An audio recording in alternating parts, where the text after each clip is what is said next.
So guys, जैसा कि हमने पिछले एपिसोड में देखा, यांग वेन जाओ के अंदर स्नेक डीमन गॉड की स्पीड चली गई थी, जिससे अब उस पर स्नेक डीमन गॉड का कब्जा हो गया। वो हाओ चेन और उसके साथियों पर अटैक करने लगा। डीमन पिलर की वजह से वो काफी ताकतवर होता है, इसीलिए वो सभी पर भारी पड़ रहा था। वो सभी उसे मारना भी नहीं चाहते थे। चेनिंग के पास एक रास्ता था। वो होली संत होने की वजह से फॉरबिडन स्किल का इस्तेमाल करके उसके सोल वर्ल्ड में पहुंच चुकी थी, जहां स्नेक डीमन यांग वेन जाओ से फाइट करने लगा। वो लड़ते हुए सोल स्पेस में आ गए थे। यांग वेन जाओ उस स्नेक डीमन के सामने कमजोर था, जिससे वो घायल होकर नीचे गिर गया था। फिर अब हम देखते हैं कि यांग वेन जाओ हिम्मत नहीं हारता और अपनी स्वॉर्ड पकड़कर वापस खड़ा होने लगता है। स्नेक डीमन उससे पूछता है कि तुम मुझे उस चेनिंग को मारने क्यों नहीं दे रहे हो। यांग वेन जाओ से कहता है कि मैंने चेनिंग से वादा किया था कि मैं उसे कभी भी चोट पहुंचने नहीं दूंगा। स्नेक डीमन मुस्कुराने लगता है और कहता है कि क्या तुम मुझे रोकोगे? अगर तुम खुद ही मरना चाहते हो तो पहले मैं तुम्हें मारूंगा। और वो पीछे से उसके सीने में शॉट घोंप देता है। वो बहुत बुरी तरीके से घायल हो जाता है। स्नेक डीमन उसे कहता है कि अपनी आत्मा को पूरी तरीके से मुझे दे दो, जिससे हम तुरंत एक सुप्रीम लेवल के डीमन कोड बन जाएंगे। यांग वेन जाओ उस पर अटैक करने लगता है, पर वो उसकी शॉट को दूर फेंक देता है और उसकी गर्दन पकड़कर कहता है कि तुम्हें आखिर किसका इंतजार है, जो तुम अभी भी मेरा विरोध कर रहे हो। यांग वेन जाओ कहता है कि मैं तुम्हें सपनों में भी कभी भी चेनिंग को नुकसान पहुंचाने नहीं दूंगा। स्नेक डीमन गुस्से में उसे नीचे पटकता है और उसकी चेस्ट पर जोरदार वार करता है, जिससे वो बहुत ही बुरी तरीके से घायल हो जाता है। यांग वेन जाओ फिर भी हार नहीं मानता और कहता है कि भले तुम मुझे 100 बार भी क्यों ना मार लो, मेरा जवाब कभी नहीं बदलेगा। मैं तुम्हें कभी भी अपनी चेनिंग को नुकसान पहुंचाने नहीं दूंगा। स्नेक डीमन कहता है कि तुम इंसानों की यही सबसे बड़ी कमजोरी है, तुम अपने प्यार के लिए कुछ भी कर सकते हो। वास्तव में ऐसा मूर्खतापूर्ण साहस मैंने पहली बार देखा है। और वो उसके लिए तालियां बजाते हुए कहता है कि यह प्यार प्रशंसा योग्य है, पर मैं तुम्हारी आत्मा में पुण्य विलय किए बिना सचमुच पूरा अधूरा रहूंगा। लेकिन इस अधूरेपन की भरपाई मोटे तौर पर की जा सकती है। मुझे बस हजारों इंसानों को मारकर उनके खून से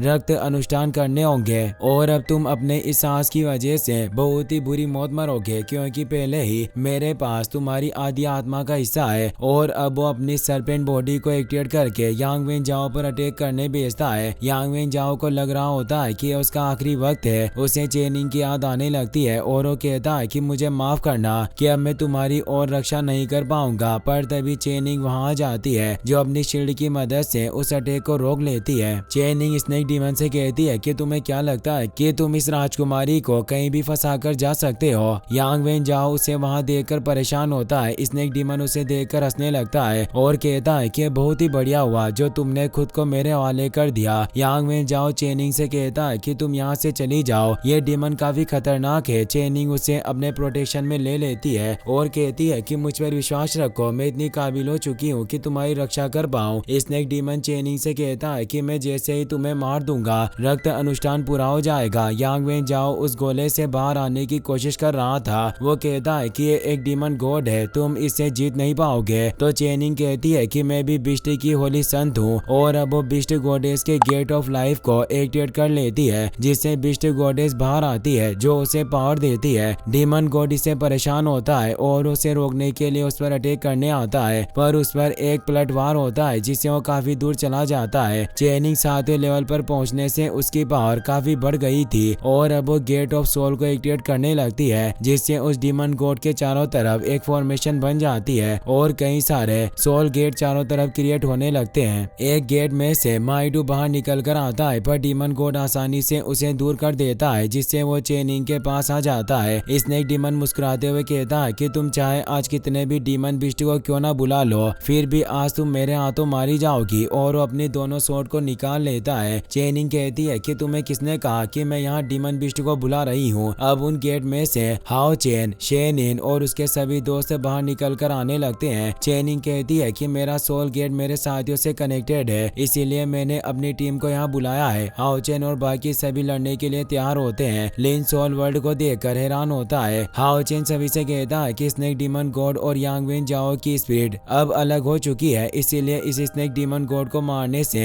यांग वेन जाओ की बॉडी पर कोई असर नहीं पड़ेगा, इसीलिए वक्त ही इसे खत्म करने के लिए उपयुक्त है। और वो अपने अटैक से उस स्नेक डीमन गॉड की स्वॉर्ड को तोड़ देता है। अब सभी मिलकर उस पर अटैक करने लग जाते हैं। और उसे पीटने लगते हैं। वो उन सभी का सामना नहीं कर पा रहा होता। वो सभी अब एक साथ उस पर अटैक करते हैं। स्नेक डीमन को बचाने का कोई मौका नहीं मिलता और वो यांग वेन जाओ की बॉडी से उसे पूरी तरीके से खत्म कर देते हैं, जिससे वो सभी अब बाहर आ जाते हैं और यांग वेन जाओ कमजोर होने की वजह से बेहोश हो जाता है। अब हम यांग वेन जाओ के स्वॉर्ड वर्ल्ड का सीन देखते हैं, जहाँ चेनिंग उसे उठाने की कोशिश कर रही होती है। यांग वेन जाओ अपनी आंखें खोल लेता है। वो चेनिंग को देखकर काफी खुश होता है। वो उससे पूछता है कि चेनिंग, क्या तुम्हें कोई चोट लगी है? चेनिंग उसे कहती है कि तुम मेरी चिंता मत करो, अब सब कुछ ठीक है और उस स्नेक डीमन को खत्म कर दिया गया है। यांग वेन जाओ कहता है कि मुझे खेद है कि मेरी वजह से तुम्हें अपनी जान मुसीबत में डालनी पड़ी, पर वो उसे जान बचाने के लिए थैंक्स कहता है। चेनिंग उसे कहती है कि क्या तुम्हें हमारा वादा याद है? यांग वेन जाओ को बचपन की बात याद आती है, जब उन स्नेक से लड़ने के बाद वो घायल हो गया था। चेनिंग उसके पास आई और उसे पूछा, क्या तुम ठीक हो? तभी एक और स्नेक डीमन पीछे से अटैक करने वाला होता है। चेनिंग यांग वेन जाओ को धक्का देकर बचा लेती है। वो सांप उन पर वापस से अटैक करने लगता है, पर यांग वेन जाओ उसे बीच में से काट डालता है और वो चेनिंग को संभाल कर उसे पूछता है कि क्या तुम ठीक हो? वो कहती है कि मैं ठीक हूँ और वो मदद के लिए उसे थैंक्स कहती है। और इस वक्त ही उन दोनों को एक दूसरे से प्यार हो गया था, पर यांग वेन जाओ देखता है कि उसके हाथ पर खरोंच के निशान है। वो उसे बताता है कि तुम्हें चोट लगी है, मैंने तुमसे कहा था कि तुम दूर रहना और उन स्नेक के करीब मत आना।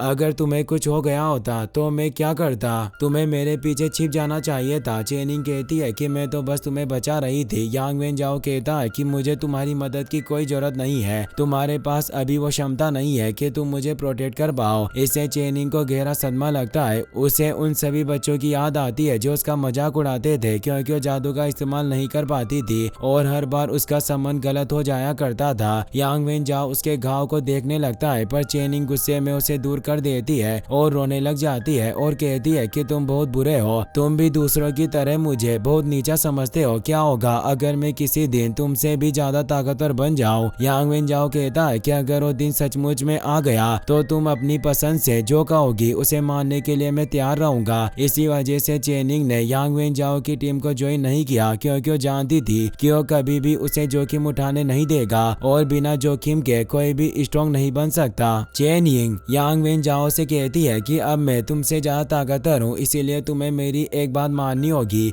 यांग वेन जाओ कहता है कि तुम आखिर मुझसे क्या चाहती हो? चेनिंग कहती है कि अब मैं तुमसे बेहतर हूँ, इसलिए तुम्हें मुझे बिग ब्रदर कहकर बुलाना होगा, पर वो ये कहने के लिए साफ इनकार कर देता है और बताता है कि मैं तुम्हें ये कभी नहीं कहूंगा। चेनिंग कहती है कि क्या तुम एक नाइट के रूप से अपना वादा तोड़ना चाहते हो? यांग वेन जाओ के पास कोई रास्ता नहीं होता और वो उसे बिग ब्रदर चेनिंग कहकर बुलाता है, जिससे चेनिंग हंसने लग जाता है और अब दोनों बातें करने लगते हैं। अब वो अपने पास मौजूद पेंडेंट को बाहर निकालता है और उसे कहता है कि ये मैं तुम्हारे लिए लेकर आया था, मैं इसे कब से तुम्हें देना चाहता था। चेनिंग शर्मा जाती है। यांग वेन जाओ अब खुद अपने हाथों से उसे वो पेंडेंट पहना देता है। चेनिंग काफी खुश होती है। यांग वेन जाओ से कहता है कि अब मैं हमेशा तुम्हारे साथ रहूंगा। वो दोनों खुशी से एक दूसरे को हक कर लेते हैं, पर असली दुनिया में वो दोनों बेहोश पड़े हुए होते हैं। सभी परेशान होते हैं तो आओचिन बताता है कि अब इनकी स्पिरिचुअल पावर खत्म हो गई, जिससे ये अस्थायी रूप से बेहोश है। अब हमारे पास कोई गंभीर समस्या नहीं है। तभी वहाँ एक तेज एनर्जी होती है और उन पर काफी स्ट्रॉन्ग दबाव पड़ने लग जाता है, जो 25 डीमन पिलर के गॉड का प्रेशर होता है। वो उनसे कहता है कि तुमने उस यांग वेन जाओ को बचा लिया, मैं एक इंसान को डीमन गॉड बनाना चाहता था, पर कचरा हमेशा कचरा ही रहता है। अब मुझे खुद ही तुम्हें खत्म करना होगा और वो उन सभी को दूर फेंक देता है। इसी के साथ ये एपिसोड यहीं पर खत्म हो जाता है। गाइस, अगर आपको ये वीडियो पसंद आई हो तो लाइक कर देना।